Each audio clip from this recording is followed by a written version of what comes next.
So guys, dito naman tayo sa lugar ng manggahan. Ayun guys, oh. Nabulaklak na naman yung mangga nila guys, oh. Ayan, oh. Tanim to. May mga tanim dito. Ayun, may mga tanim.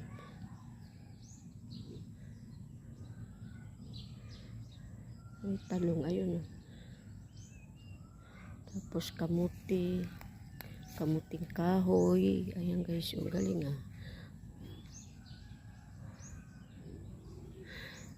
So dito naman ang laklak na naman guys yung mangga nila guys. Ayan, oh. Ang daming bulaklak. Ang baba pa ng puno.